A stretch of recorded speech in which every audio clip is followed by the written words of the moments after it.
1853, Spain. A courtroom.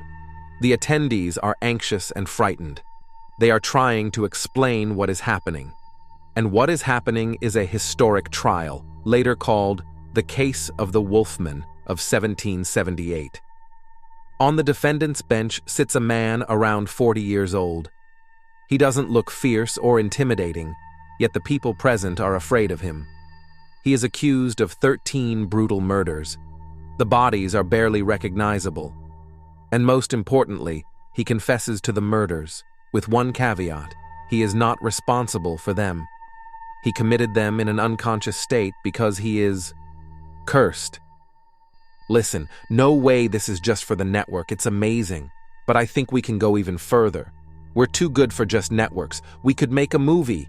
Imagine you're telling the story of some kind of maniac, and then you shoot it. A maniac, that's so cool. Werewolf. What's next? Vampires?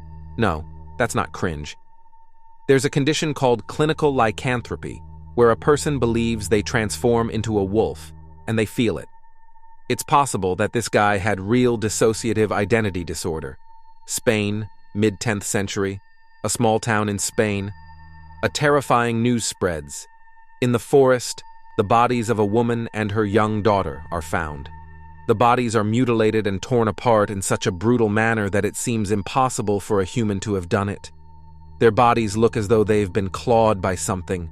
Immediately, rumors spread that there's some kind of beast in the forest. Is this from a movie? No, this is a real story. People really believed this.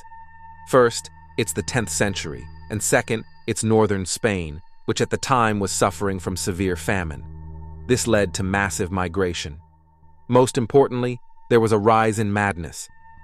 It sounds strange today, but in the medieval era, in France alone, countless people were executed for being werewolves. This was not unusual at all back then. Later, 2 more people disappear, a woman and her young son. People begin hearing strange howls in the woods, almost wolf-like. Some even claim to have seen the shape of the beast. Soon, another 2 bodies are found. Again, a woman and her little daughter. Then, people notice something odd.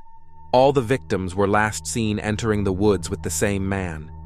They were always accompanied by the same person, walking with someone into the forest.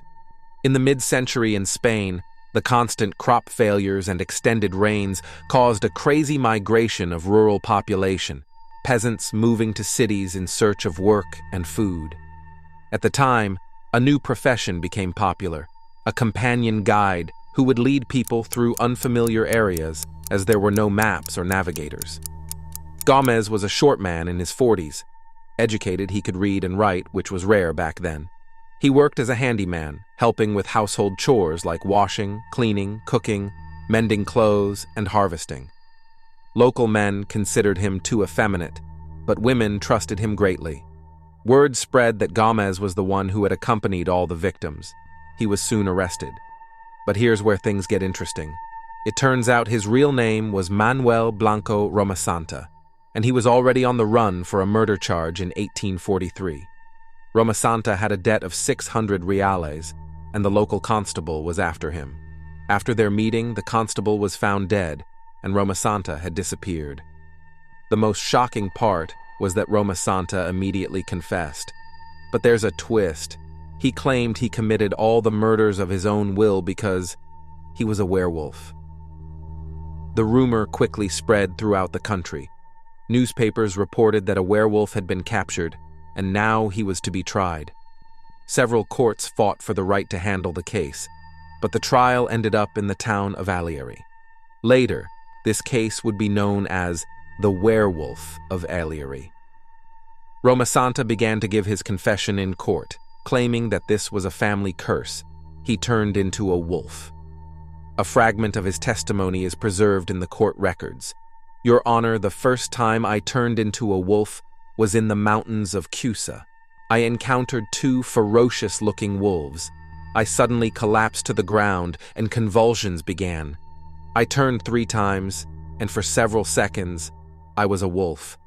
I marauded with the other 2 wolves for 5 days before I returned to my human body, the one you see before you now. Your Honor, we attacked several people and ate them because we were hungry. In the court materials, he claims that he was a fatal and mysterious creature, a wicked genius, thrown by God into a world that wasn't meant for him, but was instead created for evil. And everyone believed him. The court needed to prove that Roma Santa killed in the shape of a man, so they began investigating the bodies. The court confirmed that 4 of the victims were indeed killed by wolves. Who was Roma Santa? Manuel Blanco. Roma Santa was born on November 18, 1809, in the village of Reguera. He was born into a large family, and something strange happened at his birth. His sex could not be determined due to an illness. Some sources say he was raised as a girl for the first 6 years of his life. Roma Santa is believed to have come from a wealthy family because he could read and write, which was rare back then. At 21, Roma Santa married, but the happy marriage didn't last long. 3 years later, his wife died. Was it because he killed her? No, she died of natural causes. After his wife's death, Roma Santa decided to start a new life. He traveled throughout Spain and even reached Portugal. These travels allowed him to not only see all of Spain, but also learn how to navigate forests, which later helped him work as a guide. He traveled all around the country, telling women that he knew all the roads, had visited many cities, and could lead them to a better life. Naturally, they trusted him and agreed. At first, women just disappeared. When asked about their whereabouts, Roma Santa showed letters of thanks from the women, saying that everything was fine and thanking him for his help. Of course, he wrote these letters himself. How could anyone believe this? In the 10th century, few people knew how to read and write, and here was a letter in writing. Psychiatric experts. A large team of doctors examined Roma Santa's psyche.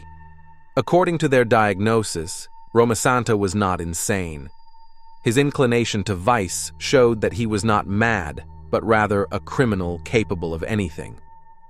One of the most telling signs was that Roma Santa sold the victims' belongings. This behavior showed the experts that he had enough sanity to come up with strategies that allowed him to avoid justice. As a result, Manuel Blanco Roma Santa was sentenced to death. But there's more. A person named Dr. Phillips appeared. His real name was said to be Joseph Duran, a hypnotherapist who had traveled the world. He requested a suspension of the trial, claiming that the doctors had taken the case too lightly and that he could use hypnosis to understand what was going on in Roma Santa's mind. Queen Isabella, intrigued by the case, commuted his death sentence to life imprisonment. She wanted to keep him in prison to observe his mental state and determine whether he was truly mad. Roma Santa died in prison 2 years later from stomach cancer. During those 2 years, he never transformed. It's true that 4 people were killed by wolves, though. Yes, it seems that Roma Santa left the victims' bodies in the forest and real wolves finished them off. Cool story, huh? Will you be posting this on YouTube? I think so. Don't forget to ask people to subscribe to the channel.